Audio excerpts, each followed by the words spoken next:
ቢስሚላህ አልሐምዱሊላሂ ረቢል ዓለሚን ወሰላቱ ወሰላሙ ዐላ ረሱሊላሂ ሰለላሁ ዐለይሂ ወሰለም። የተወዳጅ ተመልካቾቻችን እንደምን አላችሁ? ሰሞነ ሀጅ ሰዓቱን ጠብቆ ወደ እናንተ መድረሱን ሊቀጥል ይኸው ከባልደረባዬ መኪን መሐመድ ጋር አብዱልሐኪም ናስር ወደ እናንተ መጣው። በባለፉት ፕሮግራሞቻችን የተለያዩ ሀሳቦችን እያነሳሳን ወደ እናንተ እያደረስን እንደነበረ ይታወቃል። ዛሬም ከዚህ በሚቀጥሉትም ክፍሎችን የተለያዩ ሀሳቦችና መረጃዎችን እያነሳሳን ወደ እናንተ የምናደርስ ይሆናል። ሰሞኑ የሀጅ ሰሞን ነው። በየቤቶቻችሁ የሀጅ ሽታ የሀጅ ድባብ እየተፈጠረ እንደሆነ ባለሙሉ ተስፋዎች ነን። እኛም ይህንን ለመፍጠር ያላሰለሰ ጥረት በማድረግ ላይ ነው የምንገኘው። የሀጅ ሲባል መኪኔ የተለያዩ ከዚህ በፊትም ሀሳቦችን አንስተን ነበር። በተለይም 10 ዓመት የፈጀ ጉዞ እንደነበረ ከዛ ውጪም ደግሞ የነበሩ የተለያዩ በተለይ ከመሰረተ ልማት ጋር የተያያዙ ሀሳቦች እየዳሰሰን ነበርና ዝም ብዬ እያየሁ አምና የነበሩ እስካሁን አልሰማንም አላየንም፣ ግን በዚህኛው ሀጅ አምና ላይ እንዲሁም ካቻምና የነበሩ የተለያዩ አስገራሚ ተጓዦች ነበሩና 4-5 ሀገራትን አቋርጠው ለሀጅ በሳይክል ሳውዲ የሚደርሱ ተጓዦች ነበሩ። እንዲሁም በመደራጀት በወክ እንኳን የሚሄዱ የተለያዩ ሁጃጆች የነበሩበት ሁኔታ ነበርና አንድ መረጃ እየነገርከኝ ስለነበር በእሷ እንድትገባ ብዬ ነው። ሐኪሜ ሰሞኑን ሀጅን እያነሳሳን እንገኛለን። ተመልካቾቻችን ቤት ውስጥ የሀጅ ድባብ እንዲመጣ እየለፋን እንገኛለንና በጣም ቦታውን መመለስ አለብን ብዬ አስባለሁ። አሁን ሀጅ ሁጃጁ ካልሆነ ሌላው ሰው ፊል ያደረገው አይመስለኝም፣ እየቀነሰ ይመስለኛልና የሀጅ ሰሞን ሲገባ ዙል ሒጃ ሲገባ ድባቡ መምጣት አለበት ብዬ አስባለሁ። በጣም ትልቅ ዒባዳ ነው፣ ትልቅ አምልኮ ነውና እሱን ድባብ መመለስ አለብን። ሰው ይሄንን ቫልዩን ስለተረዳ በጣም ብዙ ታሪኮች እንሰማለን። ስለዚህ ሀገራችን ትላልቅ ሰዎችን ታሪክ ብንሰማ ብዙ ነገር እናገኛለን ብዬ አስባለሁ። ያው ከቴክኖሎጂ መራቅ መረጃ ወደኛ ካለመድረስ ነው እንጂ ብዙ አስገራሚ ነገሮችን ከፍለው ሀጅ ያደረጉ ሰዎችን ሰምታችሁ ሊሆን ይችላል ተመልካቾቻችን።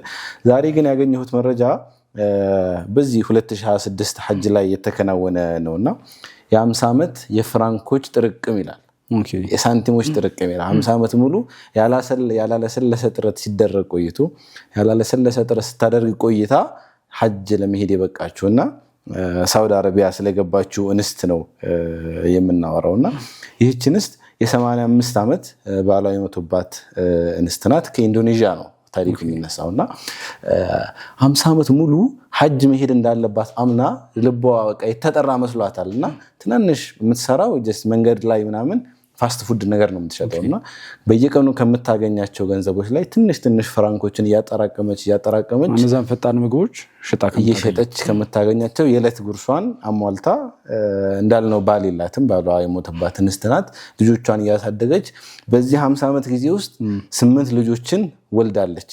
ከዛ ባለቤቷ አልፏል ማለት ነው በቅርቡና ከምታገኛቸው ገንዘቦች ትናንሽ ፍራንክ 1-2 ሳንቲም ቢሆን እያጠራቀመች ከ50 ዓመት ቆይታ በኋላ በ85 ዓመቷ ዘንድሮ ጊዜሽ ነው ደርሷል፣ ጊዜሽ ነይ ተብላ ተጠራችና ዘንድሮ ወደ ሳውዲ ከገቡ ሁጃጆች መካከል ናትና ምን ያህል ጉጉት ቢኖራት ነው? ምን ያህል ያንን ቦታ ብትናፍቀው ነው? ምን ያህል ካዕባን ለማየት ብትጓጓ ነው? ፊሊንግ አለ አይደለ? የመናፈቅ ፊሊንግ ሪል መናፈቅ እኮ በጣም ከብዙዎቻችን ተነስቷል ብዬ አስባለሁ። በተለይ የዱንያ ጉርዶሽ ልባችን ላይ ከታተመ በኋላ ብዙዎቻችን ላይ ሩጫችን፣ ልፋታችን፣ ፍላጎታችን የሆነ የዱንያዊ ተቀየረና ይህ የናፍቆት ፊሊንግ የሚታይባቸው ሰዎች በጣም ጥቂት ናቸው። ለዛ ነው እንደዚህ ታሪካቸውን እያነሳሳን ወደ ተመልካቾቻችንም እያደረስን የምንገኘው። በጣም ከገረመ ታሪኮች መካከል ነው። ይህ ማለት አሁን በ35 ዓመት የተጀመረ ጉዞ ማለት ነው። ምናልባትም እኮ አላህ ከ35 ዓመት ጀምሮ እስካሁን ድረስ ሀጅ እያደረገች እንደነበር በየዓመቱ ቆጥሮትም ሊሆን ይችላልና ከሀጅ ጋር በተያያዘ የሰዎች ጉጉት የሚጨምርበት ጊዜ አለና ከአቅም ጋር አለመመጣጠንም አንዳንዴ ይስተዋላል። ማለት ያንን ጉዞ መሸፈን ሳይችሉ ይቀሩና ወይም ወጪውን መሸፈን ሳይችሉ ይቀሩና ሲሞክሩና የተለያዩ አማራጮችን ሲጠቀሙ የምናስተውልበት ጊዜ ላይ አለ። እንደውም አንድ ቪዲዮ ክሊፕ በጣም ቫይራል ሆኖ ነበር ካስተዋልክ፣ ከአልጋ ስር ተደብቆ ሀጅ ለማድረግ ማለት ነው እና ፖሊሶች መጥተው ሲያነሱት የሚያሳየው ፊት ብዙዎችን ልብ የነካ ክስተት ነበርና ከዚህ ጋር በተያያዘ በተለይም አስቀድሞ የሸዋል አጋማሽ አካባቢ ላይ የሀጅ ወይም የኡምራ ሸዋል አጋማሽ ላይ የኡምራ ጉዞዎችን በሙሉ እንደሚቆሙ ይታወቃል። ከዚህ ጋር ጠንከር ያለ ህግ አውጥታለች ሳዑዲ። ምንድናቸው ህጎቹ? በጉብኝት ቪዚት ቪዛ ይዘው እዛ ጉብኝት አድርገው በዛው ሀጅ የሚፈጽሙ ሰዎችን ክልከላ ተደርጓል። የካዕባና ወይም ደግሞ መካ ዙሪያና የተመረጡ ደግሞ መካ ለመግባት የሚያመቹ የተለያዩ ቦታዎች ላይ ያለውን መንገዶች ዘግታለች እና የጉብኝት ቪዛ ያላቸውም ሰዎች እዛ አካባቢ እንዳይገቡ ክልከላ ተደርጓል። ከዛ ውጪ ህጋዊውን ሁጃጅ ህጋዊ ካልሆነ ወይም ደግሞ በሌላ መንገድ ለሄደው በስራ ቪዛ ሊሆን ይችላል፣ በጉብኝት ቪዛ ከሄዱት ጋር ለመለየት፣ በኡምራም ቪዛ ቢሆን ከሄዱት ጋር ለመለየት ያስችል ዘንድ እያንዳንዱ ከዚህ በፊትም ስናነሳው የነበረው እንትን አለ ካርድ፣ የኑሱክ ካርድ ነው። እሱን እንዲይዙና እንደ ፓስፖርት እንዲጠቀሙ፣ ከዛ ውጭ ያንን የኑሱክ ካርድ ያልያዙ ወንድም እህቶች የሚከለከሉበት ሁኔታ ይኖራል ማለት ነው። ወይም እነዛ ቦታዎች ላይ ከአሁኑ ጀምሮ የመግባት ፍቃድ አይኖራቸውም ማለት ነው። እዚህ ጋር አንድ ነገር ልጨምርበትና ትዝ አስባልከኝ። በተለያዩ መንገዶች የገቡ ስትል ያው እኔም አንተ የምናውቃቸው አንድ ሰው አሉ እና እሳቸውን ታሪክ ለማንሳት ፈለግኩኝ። አብረውን ያሉ ናቸው እና ተመልካቾቻችን እየነገሩን እነሱ ያው በህገወጥ መልኩ ነው ሳውዲ የገቡት እና እዛ ይሰሩ ነበረ፣ የተለያዩ ስራዎች ይሰሩ ነበር። በጣም ሩቅ ነው ከመካ የሚሰሩበት ቦታ፣ ወደ ኳታር ድንበር ይበሉኝ እንደዛ አይነት ነገር ነው እና ከዛ አንድ ቀን ያው በተኙበት ሀጅ ሲያደርጉ ያያሉ በህልማቸው ማለት ነው። ከዛ ብንን ሲሉ ያው ግመሎች መሀል ነው ያሉት። ያው እዛው ኳታር ናቸው፣ እዛው ድንበር ናቸው፣ ሳውዲ ናቸው፣ የኳታር ድንበር ላይ ያለ የሳውዲ ሀገር ናቸው። ኧረ አላህዋ እኔማ በህልም ያየሁትን ነገር እኖረዋለሁ አሉና አሰሪያቸውን ሀጅ ሊሄድ ነው ምናምን አሉት። እቺስ ፍቃድ የላቸውም፣ በህገወጥ መልኩ ነው የገቡት። እንኳን በኡምራ ራሱ ቪዛ አይደለም ምንም ፓስፖርትም ምናምን የላቸውም እና ከዛ ያለ የሌላ አቅማቸውን ተጠቅመው እየተሽለኮለኩ ሸዋል ላይ ነበር አስታውሳለሁ ሲነግሩኝ። ሸዋል ላይ እየተሽለኮለኩ በቃ መካ መግቢያው አካባቢ ደረሱና ሊገቡ እያሉ የሆኑ ኬላዎችን አላቅም እንዴት እንደሚያልፉት የሆነ አስማት የሚመስል መልኩ ነው የሚያልፉት እና አልፌ መጨረሻ ልገባ ስል ያዘኛል፣ አንድ ፖሊስ ያዘኛል። ከዛ በኋላ አላህ እዚህ ማደርሺ አታሳፍረኝም አልኩታል። ከዛ በኋላ ከአላህ ጋር ይጀምሩ ማለት ከዛ ምንድነው ነገር እንትን ምናምን አለ። ሲያየኝ ለብሻለሁ፣ ኢህራሜን ለብሻለሁኝ፣ አስታውቃለሁኝ ህገወጥ እንደሆንኩ አለ። በቃ ፊታችን ይለያል አይደል ስትፈራና። ከዛ አላህማ እዚህ ማደርሺ አትመልሰኝም አልኩታል። ከዛ ቶሎ በል አምልጥ፣ ማንም ሰው እንዳይ፣ እኔንም ፖሊሱ ማለት ነው እኔንም እንዳታስቆጣኝ እንዳታስጠይቀኝ፣ ቶሎ በል አምልጥ አለኝ አሉ። ኋላ የተስለኩለው ገባሁኛል። መች ቢሆን ጥሩ ነው የሐረም የገቡት ሐጅ ለማድረግ ዙልቂዕዳ 1 ነው የገቡት። አንድ ወር ከ10 ቀን ይቀራል፣ አንድ ወር ምናምን ይቀረዋል ሐጅ ጊዜ እስኪጀመር ድረስ እና ከዚህ ጊዜ ውስጥ ከሐረም ከመስጂዱ ከወጡ በፖሊስ ይያዛሉ። ስለዚህ ምን አደረግኩ አሉ፣ እዛው 1 ወር ውስጥ እዛው ሐረም ዘምዘም እንደጣጣለሁ፣ የሆነ ርዝቅ ይገኛላሉ በላለሁኝ ከተገኘ፣ ከዛ ሐማም ገባለሁኝ፣ እዛች ወደ እንትኑ ጠጋብዬ ወደ ምሰሶ ተኛለሁኝ አሉና በዚህ ልክ 1 ወሩ ምናምን አሳልፈው ከዛ በኋላ የሐጅ ጊዜ ተጀመረ። ያው ቅድም እንትን ያነሳ አይደለ ኑሱክ ካርድ ያነሳ ነበር። አሁን ኑሱክ ካርድ ዘንድሮ ቢሆን ይከብዳል ብዬ አስባለሁ። ይህ ታሪክ በዚህ ባሉት በቴክኖሎጂ አማራጮች በጣም ከባድ ይመስለኛል፣ ግን በዚህ ልክ ጓግተው ነበር ብዬ አስባለሁ። አላህም ደግሞ የልብህን አይደል የሚያየው፣ የልብህን ያውቃል ብዬ አስባለሁ እና እለፍ ሲልህ ታልፋለህ ነው፣ ሂድ ሲልህ በሆነ ነገር ላይ ትሄዳለህ። ያው እያበረታታን አይደለም ተመልካቾች፣ ግን እንደዚህም አይነት ገጠመኞች አሉ ለማለት ያህል ነው። በህይወት ብቻ ሳይሆን አብረውንም በስራ ዓለም ላይ ያሉ ሰው ያጋሩንን ታሪክ ነው። እንደዚህ ግን የሚያደርጉ ሰዎች የሚጠብቃቸውን ቅጣት ልንገር። ከተያዙ ያለ ፍቃድ ወደ ቅዱሳን ቦታዎች ለመግባት የሚሞክሩ እንዳልኩ ዙሪያውን መካ ዙሪያ እንዲሁም ወደዛ ለመግባት የሚያመቹ ቦታዎች ተብሎ የተለዩትን ዝግ ተደርጓል። ከዛ ጋር በተያያዘ እነዛ ጋር በህገወጥ መንገድ ለሚገቡ ሰዎች እስከ 20,000 ሪያል ድረስ ቅጣት ይቀጣሉ። አንድ ሪያል ስንት 50 ብር ነው? ልመታው ነው። በዛ ወደኛ ሀገር ስታመጣው ማለት ነው ከፍ ያለ ገንዘብ ይሆናል። ከዛ ደግሞ ህግ ጥሰው የተገኙ ደግሞ ነዋሪዎች ደግሞ ከሆኑ የዛው የሳውዲ ሀገር ነዋሪዎች ከሆኑ ከሀገር ይባረራሉ። ለ10 ዓመታት ደግሞ እንዳይገቡ ይታገዳሉ ማለት ነው። ለኡምራ ነው የሚባል ነገር አይኖርም። ህግ ጥሰው ከተገኙ በተቻለ አቅም በህጋዊ መንገድ መሄድ ይበረታታል። የተለያዩ ታሪኮችን እንሰማለን። በእርግጥ ካለው ህጉት የተነሳ ይሄ በአላህና በባሪያው መሀል ያለ ግንኙነት ነው። እሱን እንተወውና ግን በመሰረታዊነት በዘንድሮ የወጡ ህጎች እነዚህን ይመስላሉ። ያለ ፍቃድ የተገኙ ግለሰቦች 20,000 ሪያል ይቀጣሉ። ነዋሪዎች ከሆኑ ደግሞ የተለያየ ሀገር ዜጋም ሆነው ሳውዲ ላይ የሚኖሩ ግን በህገወጥ መንገድ ለሐጅ የሚንቀሳቀሱ ከሆነ ለ10 ዓመታት ወደ ሳውዲ መግባት እንዳይችሉ ይታገዳሉ ማለት ነው። በጣም ይህ የክልከላዎች ከተያያዥ አገልግሎት ከማሳደግ ስራዎች ጋር በተያያዘ እየተሰሩ ያሉ አቅጣጫዎች ናቸው። ያው እናውቃለን ጊዜው አሁን በተለያዩ ሰዎች እያቀነቀኑት የሚገኘው ቃል ቢኖር ግሪን ኢነርጂ ወይም ደግሞ ኢኮ ፍሬንድሊ ከተፈጥሮ ጋር ተስማሚ የሆኑ ነገሮችን የበካይ ጭሶችን ለሰው ልጅ ተስማሚ የሆነ አየር ንብረት ለውጥ ኑሮ ዘይ ነዳጅን መቀነስ መጠቀም ብክነትን መቀነስ አይነት መፈክሮች በየቦታው ይሰማሉና ይህንን የግሪን ሌጋሲ ለማስቀጠል ሳውዲ የሄደችባቸው የተለያዩ መንገዶች አሉ። በዚህ በኢኮ ሀጅ የሚል መፈክር ነው እየተንቀሳቀሰች የምትገኘው እና ሳውዲ የተለያዩ ያነሳናቸውን ዛፎች በሚና፣ አረፋት፣ ሙዝደሊፋ እነዚህ መንገዶች መካከል ላይ በእግር ለሚጓዙ ሁጃጆች ሙቀቱ እንዲቀልላቸው ብዙ ዛፎችን በሺዎች የሚቆጠሩ ችግኞችን ስተክል ቆይታለች። ከዚህም ባለፈ ደግሞ ትራንስፖርቷን በተሻለ መጠን ወደ ኤሌክትሪክ ባሶች ለመቀየር እየሰራች ትገኛለች እና ባለፈው ክፍሎቻችን መካከል ብዙ ባሶች እንዳሉ አንስተናል። ከ20,000 30,000 የሚሆኑ ባሶች እንዳሉ አንስተናል። እነዚህም ባሶች በኤሌክትሪክ ባሶች የመቀየር ስራ እየሰራች ትገኛለች። ይህም ደግሞ እንዳነሳ ነው ከሳውዲ 2030 ቪዥን ጋር ተያይዞ የምትሰራቸው ስራዎች ናቸው። ባለፈውም ደግሞ ካነሳናቸው ሀሳቦች መካከል ስለ ቆሻሻ አወጋገድ ምናምን ስናነሳ ነበር። እነዛን ተመልካቾቻችን ይህን ክፍል መለስ ብለው ማየት ይችላሉ። ስለ ቆሻሻ መረጃዎችን ለመስጠት ሞክረን ነበር። ምን ያህል መረጃ ምን ያህል ቆሻሻ እንደሚወገድ እያነሳ ነበር እና እነዚህ ቆሻሻዎች የማስወገጃ ሲስተማቸው አንደርግራውንድ የተዘረጋ ሆኗል ዚህ ሲር ማለት ነው። ስለዚህ አንድ ቆሻሻ ማጠራቀሚያ ውስጥ ታስገባለህ ወርዶ ይሄዳል ማለት ነው። ከመሬት በታች ባለ ሲስተም እየሳበ በመሳብ ወደ ማከማቻና ሪሳይክል ወደ መደረግ እነዚህንም ነገሮች መጣለ በክነት ማጋለጥ ሳይሆን ሪሳይክል የሚደረግ የማይደረግ በመባል በመለየት ሪሳይክል የሚደረገውን ለድጋሚ አጠቃቀም ሬዲ በማድረግ እነዚህን በማድረግ ስለዚህ ከተፈጥሮ ጋር የሚስማማ አካሄደን እያደረገች ትገኛለች ሳውዲ። ግሪን ኮሪደርስን ለማንሳት ሞክረናል። መንገድ ላይ የሚተከሉ ችግኞችን እነዚህና መሰል ነገሮች ሳውዲ ላይ እየተካሄዱ ይገኛሉ ብዬ አስባለሁ።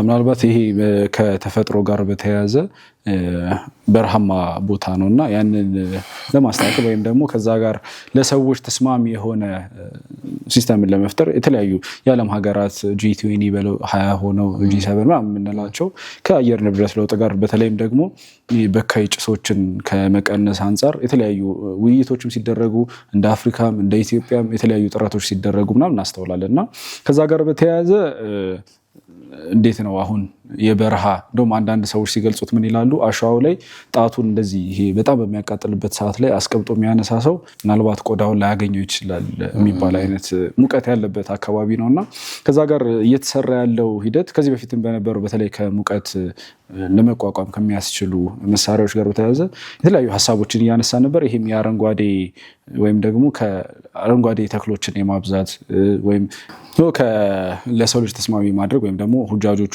ሙቀታቸው ራሳቸውን በተቻለ አቅም ጠብቆ እንቅስቃሴያቸው ላይ እያንዳንዱ ተግባራቸው ላይ እክል ሳይገጥማቸው በሰላም ፈጽሞ ወደ የሀገሮቻቸው የሚመለሱበትን የተለያዩ መስመሮች እየዘረጋች ትገኛለች ሳውዲ።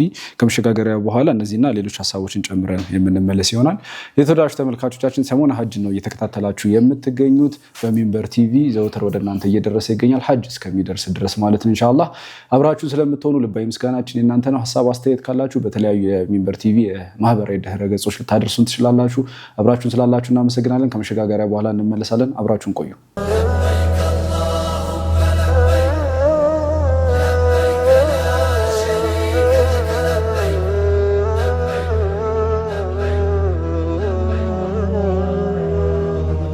ተመልሰን መተናል። የተከበራችሁ ተመልካቾቻችን እየተከታተላችሁ የምትገኙት ሰሞነ ሐጅ ፕሮግራማችን ነው። የሐጅን ድባብ ለመፍጠር እየሰራ እንገኛለን። ሚንበር ቲቪ ሁጃጆች የሐጅ መረጃዎችን እንዳያገኙና አላህ ዘንድሮ ሐጅ አልወፈቀንም ሰዎች የሐጅን ቫይብ እንድናገኝ ይህንን ፕሮግራም እያዘጋጀ ወደ እናንተ እያቀረበ ይገኛል። የተለያዩ መረጃዎችን እያነሳን ነበረ ከመሸጋገሪያ በፊትና ዘርፍ ብዙ ለውጦችን ለማየት እየሞከርን ነበረ። ከዘመኑ ጋር እየዘመኑ ያሉ አሰራሮችን፣ አካሄዶችና ቴክኖሎጂዎችን ለማየት እየሞከርን ነው። ከነዛ መካከል ደግሞ በጣም የሙቀቱ ነገር አሳሳቢ ነገር ነው። በተለይ አንተ አሳሳቢ ነው ያስባሉ። የትኛው ነው ግን ለአንተ አሁን ሙቀት የትውልድ አካባቢ ላይ ሙቀት ነው ይበዛው ወይስ የኛ አካባቢ ባቲ ነውና ባቲ ማለት በቆላና ደጋ መካከል ሴንተር ቦታ ነው። ከኛ በኋላ አፋር ነው ያለው። አፋር ሙቀት ነው ታውቃለህ። ከኛ ወደ ላይ ደግሞ እየቀዘቀዘ ነው የሚሄደው። ስለዚህ የሆነ ያህል ጊዜ ሞቃት ነው፣ የሆነ ያህል ጊዜ ደግሞ መጠነኛ ነው። የትኛው ወቅት ነው የሚስማማ? እኔ ሙቀት ከሚስማማቸው አይደለሁም፣ ነገር ግን እንዳንተ አይደለሁም። እኔ በጣም ከሳበኝ አሁን በተለይ ደግሞ ከምድር ስር ያሉ የተለያዩ እንቅስቃሴዎችን እያየን ነበረ እንትን እያልን ነበር። ከጽዳት ጋር በተያያዘ ሁሉም ከመሬት በታች እንዲሆን አንደርግራውንድ መጸዳጃ ወይም መታጠቢያ ቤቶቹም አንደርግራውንድ እንዲሆኑ እየተደረገ ነበር ምናምንና የቅዝቃዜ መተላለፊያው ማዕከላቶቹም በተለይም የአየር ማቀዝቀዣ እንትኖቹም መስጂድ አልሐረምን ጨምሮ በዙሪያ ያሉ ህንፃዎች ላይ ከስር እንዲሆንና ከዛ ያኛው ምንድነው የሚባለው ዲስትሪክት ኩሊንግ ይባላል የመንገዶች ላይ ምናምን በሁሉም ላይ ማለት ነው እና ማቀዝቀዣ ይኖራል።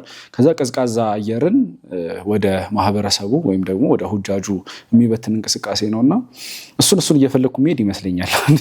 አንድ ወሳኝ ነገር ልጨምርልህ። በተለይ ስትጓዝ በእግር ከሆነ የምትጓዘው ፀሐዩ በጣም ከባድ ነገር ነውና ብዙ ሁጃጆች ተመልካቾቻችንን ቪዲዮዎች ላይ አይተው ይሆናል ብዬ አስባለሁ። ራስ ላይ የምትደረግ ጥላ ነገር አለ ትንሽ ለአንተ የምትበቃ ፀሐዩን የምትከላከል ጥላለች እና ዘንድሮ ስማርት አምብሬላ የሚል አንድ ፕሮጀክት አለና በዚህ ፕሮጀክት የኮፍያ ብለው ነው የሚጠሯት እና እሷን ነገር በተለየ መልኩ ሰርተዋታል እና ብዙ ሁጃጆች ዘንድ ተደራሽ ይሆናል ብሎ ይታሰባል። ዘንድሮ ምንድነው ይህ አምብሬላ የሚለየው? እቺ ፐርሰናል አምብሬላ የሚለያት ነገር የመጀመሪያው ሶላር ፓወርድ ነው። ምንድነው ሶላር ፓወርድ የሚሆነው የሚለውን እንመጣበታለን። ግን ከላዩ ላይ ያሉት የሶላር ከፀሐይ ኃይል ማመንጨት የሚችሉ የሶላር እንትኖች ተገጥሞበታልና ከነዚህ ኃይል እያመነጨ ሰውየውን ያቀዘቅዘዋል። ኩሊንግ ሲስተም አለው። አንደርግራውንድ ኩሊንግ ሲስተም አንስተናል። ራስህ ላይም ደግሞ ኩሊንግ ሲስተም አለ ማለት ነው። ኤሲ ራስህ ላይ ሲነፍስብህ ብለህ አስበው እና ከፀሐይ ከመከላከልም ባለፈ ያቀዘቅዛል። ቀዝቃዛ አየር ፊትህ ላይ ይረጫል። ይሄ ደግሞ እንዳይቋረጥ ቅድም ባነሳ ነው በሶላር ኃይሉን ያመነጫል። ስለዚህ ቻርጅ አታደርገውም አታደርገውም። ፀሐይ ላይ በሄድክ ቁጥር ቻርጅ እያደረገ ራሱ ያቀዘቅዛል። አካባቢው ደግሞ በፀሐይ አይታማም። አካባቢው ቶሎ ቻርጅ ይሞላል ብለን ማሰብ እንችላለን። ከዛ ከጠፋህም ደግሞ የሚያግዝህ ጂፒኤስ ሲስተም አለው ከስልክ ጋር ኮኔክት የተደረገ ጂፒኤስ ትራከር አለው። ወዴት እንደምትሄድ ይጠቁማል። ከዚህ ባለፈ ደግሞ ስልክህ ምናምን ነገር ቻርጅ ሊጨርስ ምናምን ነገር ከሞከረ መሰኪያ አለው ማለት ነው። ዩኤስቢ ፖርት አለው። በዛ ሰክተህ ስልክህንም ቻርጅ የምታደርግበት። እንደዚህ ሲባል ደግሞ ከባድ አይደለም፣ ለሸክም ለመያዝም የሚከብድ አምብሬላ አይደለም። ስለዚህ እነዚህን ያካተተ ስማርት አምብሬላ የሚባል ፕሮጀክት በተለይ ሙቀት ለሚከብዳቸው ሰዎች የተዘየነ ነገር ነው። አሁን ቅድም ያነሳሁት ዲስትሪክት ኩሊንግ የሚባለው እንዴት ነው የሚሰራው የሚል ጥያቄ ከተነሳ አንድ ትልቅ ከሀረም ርቆ የሚገኝ ቺለር ፕላንት ወይም ደግሞ ማቀዝቀዣ ተክል ብለው የተከሉት ትልቅ ማቀዝቀዣ አለ። ከዛ ነው መነሻውን የሚሆነው። እዛ ውስጥ የቀዘቀዘ አየር ከመሬት ስር ባሉ መተላለፊያ ቱቦዎች ውስጥ ሄዶ ለሰዎቹ ወይም ደግሞ ሰዎች ይበዙበታል ሙቀት አለበት ተብሎ በሚጠረጠሩ ቦታዎች ላይ ቱቦዎቹን ይዘረጓቸዋል። ከዛ እነዛ ወደ ቅዱሳን ስፍራዎች በተለይም ደግሞ ሐረም አካባቢ፣ ሚና ላይ፣ ሙዝደሊፋ ሰዎች በጋራ እንቅስቃሴ በሚፈጽሙበት ቦታ ላይ ያንን ቀዝቃዛ አየር እንዲረጭ ይደረጋል ማለት ነው። በዛም የተነሳ የሙቀት መጠኑን ወይም ደግሞ ሰዎች ያላቸውን የሙቀት መጠን የቅዝቃዜ መጠናቸውን ጠብቆ ለማቆየት የሚረዳ መሳሪያ ነው ማለት ነው። ከዚህ ጋር በተያያዘ ግን መኪኔ በተለይ ከሙቀት ጋር የተያያዘ ብዙ ጊዜ እንትን አለ አይደል? የሙቀት ወይም ሂት ስትሮክ የሚባል ሙቀት መቷቸው የሚታመሙ ሰዎች ይኖራሉ እና ከዛ ጋር በተያያዘም መፍትሄ ተዘጋጅቷል። የጤናና የድንገተኛ አገልግሎት ክፍል አላቸው። እዛ ክፍል ላይ አይስፓዝ ቴራፒ ጀምሯል። ወይም ምንድነው የሚደረገው? የተለያዩ ማቀዝቀዣ ክፍሎች አሉ እና ከፍተኛ የሆነ ሙቀት መቷቸው ወደ ህመም ሂት ስትሮክ የሚባለው ህመም ላይ የሚደርሱ ሰዎች ምን ይደረጋሉ? ይሰበሰቡና ፈጣን የሆኑ ናቸው። ወዲያው ምልክት ይኖራል የሚደርሳቸው። የተለያዩ ካሜራዎች ተገጥሟል። እነዛ ካሜራዎች በጣም ሴንስ ያደርጋሉ። ወይም የቱ ጋር ምን እየተደረገ እንደሆነ ወደ ማሰራጫ ክፍሉ በቀጥታ ነው የኤአይንም ወይም ደግሞ የሰው ሰራሽ አስተውሎትንም ስለሚጠቀሙ የቱ ጋር ምን እየተደረገ እንደሆነ እና አቅራቢያቸው ላይ ላሉ የጸጥታ አስከባሪዎች የሚደርስ ይሆናል። እንትኖችም ይጠቀማሉ፣ ድሮኖችም ይጠቀማሉ። የሰዎችን ሙቀት በጣም ከፍተኛ ሙቀት ወዳለበት እነዛ ድሮኖች ይሄዱና ማቀዝቀዣም ናቸው። በተጨማሪም ደግሞ እንደዚህ አይነት ህመም የሚያጋጥማቸውን ሰዎች ቶሎ የሚታከሙበት የሙቀት ምታቸውን ወይም በሙቀት የተመቱ ሄርትስቶክ ወደ አማርኛ እንትን ሲተረጎም የሙቀት ምት ነው የምንለው እና ወደ ማቀዝቀዣ ክፍሎች ውስጥ ገብተው ቶሎ ሕክምና የሚያገኙበትም ሲስተም ተደራጅቷል። ከሙቀት ሀሳብ ስንወጣ ደግሞ ሌላ የምናገኛቸው የዘንድሮ ሐጅ ላይ በሰፊው ከሚታዩ መሻሻሎች መካከል እንደምናውቀው ጠሪቁ መካ የሚባል ፕሮጀክት አላቸው። መካሮት የሚባል ፕሮጀክት አለ ሳውዲ። ይህ ምንድነው? ሰዎች ለምሳሌ ኢትዮጵያ ሁጃጆች ወደ ሳውዲ ሲሄዱ በጣም ከሚንገላቱባቸው ነገሮች መካከል አራይቭ እንዳደረጉ ጅዳ ወይ መዲና ኤርፖርት ሊሆን ይችላል ያሉትን በቃ የጉምሩክ ጉዳዮችን መጨራረስ ሊሆን ይችላል። አራይቭ ሲደረግ ብዙ ነገሮች ሊሆን ይችላል። ፋይሎች መታያሉ፣ እቃዎች፣ ብዙ ነገሮች ማንነትህን፣ ሁጃጅ መሆንህን ብዙ ነገር ማረጋገጥ ያለባቸው ኤርፖርት የሚሰሩ ስራዎች አሉና በአንድ ጊዜ ወደ እነዚህ ሁለት ኤርፖርቶች ምናምን ይሄ ሁላ ሰው ያነሳናቸው 1.1 ሚሊዮን ሰው ሲመጣ የመጉላላት የመዘግየት ብዙ ሰዓት የመጠበቅ ችግሮች ይፈጠራሉ እና እነዚህን ችግሮች ለመፍታት ይህ ፕሮጀክት አልሞ ተነስቷል ብዬ አስባለሁና ወደ 17 የሚሆኑ ቼክ ፖይንቶችን ለማቋቋም ሞክሯል የሳውዲ መንግስት። 10 የሚያህሉ ሀገራት ላይ በተለይ ኢንዶኔዥያ፣ ፓኪስታን ሰው የሚበዛባቸው ሀገራት አለ አይደል እና ሰሜን አፍሪካ የተወሰኑ ሀገራቱም ላይ እነዚህ 10 ሀገራት ላይ ሳውዲ ውስጥ ያለን ፍተሻ ኬላ ለማቋቋም ሞክራለች። ስለዚህ እነዚህ ሰዎች ሳውዲ ሲመጡ ምንም አይነት ጥያቄ ምንም አይደርስባቸውም። አልፈናል፣ እዛ ሙሉ ነገር ጨርሰናል፣ ያንዳንዱ ነገር ቼክ አስደርገናል፣ ያንዳንዱ ነገር አሟልተናል ብለው እዛ ነው ሜዲካልም በለው ምንም በለው ቼክ የሚደረጉት በአገራቸው ነው። ስለዚህ ኢማጂን አንድ ሁጃጅ ከኢትዮጵያ ተነስቶ ወደ ሳውዲ ለመሄድ ሲያስብ አዲስ አበባ ቦሌ ኢንተርናሽናል ኤርፖርት ሂዶ ከዛ የሳውዲ የሆነች ቦታ ቢኖር የሳውዲ ኤምባሲ ያዘጋጀው ሁጃጆችን ቼክ የሚያደርግበት የራሱ የሆነ ኬላ ኑሮ እዛ አጠቃላይ ሳውዲ ሄዶ የሚያደርገውን ነገር በሙሉ እዚህ ያደርጋል። ስለዚህ ይሰጡታል። አፕሩቫል ከሰጡት በኋላ ጀስት ፍላይት አድርጎ መግባት ብቻ ነው። ሀታ ሻንጣ ራሱ የሻንጣን ስራ ስናነሳ ነበረ። ሻንጣህን ከዚህ ወደዛ ይወስዱልሃል፣ ከዛ ወደ አገር ያመጡልሃል። ካንተ ቀድሞ ሊጠብቅ ይችላል። ሆቴልህ ገብቶ ምናምን ተቀምጦ ሻንጣ አንተ ልትደርስበት ትችላለህ። ይህ ማለት አንተ ትጓዛለህ፣ ሻንጣህ ለብቻ የሚጓዝበት ሲስተም አለ ማለት ነው። ይህ ምንድነው? ቀድሞ መጨረስ እነዚህን ነገሮች ሀገርህ ላይ እነዚህን ነገር ከጨረስ በካርጎ የሚጓጓዙበት ሲስተም አለው። እያንዳንዱ ሻንጣ ላይ ፎሎ አፕ የሚደረግበት ቺፕሶች ይገጠማሉ ነው። ስለዚህ እነዚህ መረጃ የያዙ እንትኖች ሎኬሽኑን የባጉን ለማየት ይጠቅማሉ። በዚህ መልኩ ተአምር የሚመስለው ነገር ይሰራል፣ ይቀላል ማለት ነው። እንትኖቹ ምናልባት ቺፖቹ RFID ይሰኛል። ለእያንዳንዱ መከታተያ ይገጠምለታል። ብዙ ጊዜ አስቸጋሪ የሚሆነው በተለይም ደግሞ ጉዞ ላይ የሚጓዝ ሰው አይደለም፣ ይህን ያህል ቁጥር ባለው ህዝብ መሀል መጓዝ አይደለም ተራ እንቅስቃሴዎች የምንላቸው ወይም ደግሞ ከአዲስ አበባ ከአንድ ከተማ ወደ አንድ ከተማ የምናደርጋቸው ጉዞዎችም አስቸጋሪ እንዲሆኑ የሚያደርጉት አንደኛው የእቃ የሻንጣ የሸክም ብዛት ነው እና ከዛ አንጻር ጥሩ እርምጃ ይመስላል የወሰዱት። ይሄ እነዚህ RFID የተሰኘው ቺፕ እያንዳንዱ ላይ ይገጠማል። ከዛ ለነሱ የየራሳቸው መከታተያ ቁጥር ይኖራል። የት እንዳረፈ የት እንደሚያርፍ ልክ አሁን ከፓኪስታን የሚነሳ ከሆነ የቤት ቁጥሩን ጨምሮ ማለት ነው ፓኪስታን ያለውን የቤት ቁጥሩን ያስመዘግባል ማለት ከዛ ደግሞ እዛው ሳዑዲ ላይ የሚያርፍበት ሆቴልና ቁጥሩን እንዲሁም ሚና ላይም በተመሳሳይ መልኩ የድንኳን ቁጥሩን ማለት ነው ይመዘገብና በዛ መሰረት ቀድሞት ይደርሳል በቃ just ኢህራሙን ለብሶ እሱ እዛ መገኘት ነው የሚጠበቅበት ይሄ ብዙ መስተጓጎሎችንና ለጥበቃ በሚደረገው አስፈላጊ የመባከኖችን የሰዓት መባከኖችን በተለይ ይቆጣጠራል የሚል ተስፋ የተጣለበት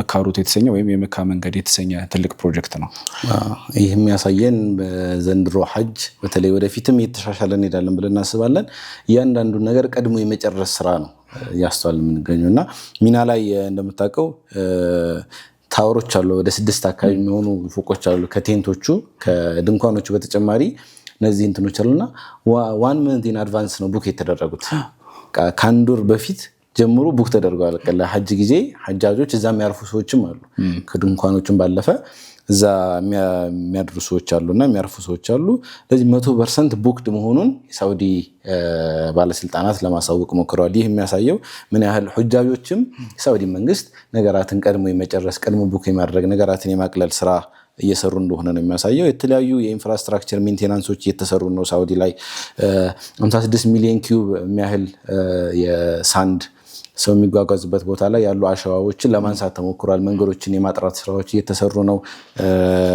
ኦልሞስት እነዚህን ስራዎች እንዳጠናቀቀ ነው የተናገረው ሃይዌዎች ላይ የተለያዩ መንገዶች ላይ ለማጽዳዳት ለማሳመር ምንም ችግሮች እንዳይፈጠሩ ትራንስፖርቴሽን ላይ ያለውን ስራ እየሰራ ይገኛል ከዚህ ባለፈም ደግሞ የጤናቸውን ለመጠበቅም ደግሞ ቫክሲኔሽን የሚያስፈልጉ ነገሮችን ማሟላት ይችላል በሚሊዮን የሚቆጠሩ መድኃኒቶች ተዘጋጅተው ማቀዝቀዣ ክፍሎች ላይ እየጠበቁ ነው የሚገኙት ኢንኬዝ የፈለገ ሰው ምንም አይነት ህመም ቢታመም ለዛ ህመም መፍትሄ ሊሆን የሚችል ክትባት ሊሆን ይችላል መድኃኒት በሰፊው በጣም በትላልቅ መጋዘኖች ተከማችቶ እየጠበቀ ነው አይበለውና ለሐጅ ሄዶ እነዚህን ነገሮች ማድረግ ባይችል ምናልባት ከህክምና ጋር በተያያዘ ቅድም ያነሳ ነው የአይስ ባዝ ቴራፒውም እንዳለ ሆኖ ማለት ነው ከዛ ውጪ የተለያዩ ቅድሚያ የሚደረጉ ምርመራዎች አሉ አሁን ባለፈው ክፍል ላይ ከሁለት ክፍል በፊት ምናምን ስለ ኢራን ስናወራ ወደ 52000 ሰው ሜዲካል ተደርጎ ምናምን ሄዶ ነበርና እዛ ቦታ ላይ መቋቋም የሚችሉ መጀመሪያ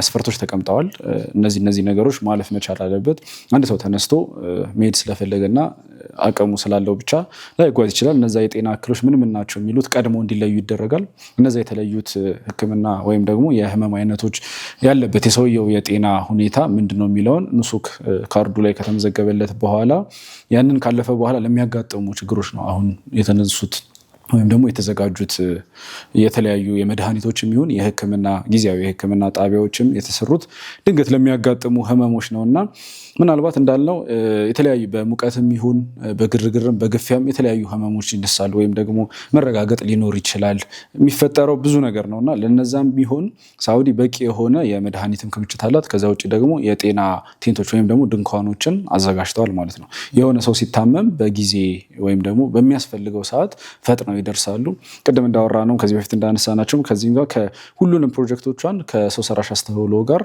ሊንክ አድርገው ወይም አገናኝተውት እየሰሩበት ነው የሚገኙትና ለዚህ የሚሆኑ በቂ ዶክተሮችም እንዳዘጋጁ የጤና ሚኒስትሩም በመግለጫቸው አሳውቀዋል እስካሁን ከነበሩት የሐጅ ክንዋኔዎች ወይም ደግሞ የሐጅ ጉዞዎች የተሻለው የሐጅ ተጓዦች ሁጃጆች በሰላም በጤና እንዲሁም በቀላል በሆነ መሰረተ ልማት ተመሻሽቶላቸው ራሳቸውን ሆነ የአካባቢያቸውን የሚያለውን ሰው ጠብቀው የሚመለሱበትን መሰረተ ልማቶች ሳውዲ ለማዘጋጀት ከላይ ወደ ታች ደፋ ቀና እያለች ትገኛለች ይህን ክፍል ለማቆም እንገደዳለንና እንደ መጨረሻ መረጃ ማነሳው አንተ ኢማጂን ለማድረግ ነው እስኪ ለሐጅ ብለህ ብዙ ነገር ለፍተህ ሊሆን ይችላል ሐጅ ቦታ ላይ ሄደህ አይበለውና ያልነው የጤና እክል ቢገጥምህ ከዛ ሆስፒታል ገብተህ አረፋ ሊያመልጥህ ነውና ቃፊለቱል መርዳ የሚባላላችሁ የአረፋ ቀን ከሆስፒታሎች በአምቡላንስ መኪኖች ይዘዋቸው አረፋ ያቆማቸዋል ታመሙ ሰዎች ጉዞ ማለት ታመሙ ሰዎች ቅፍለት እንደማለት ነው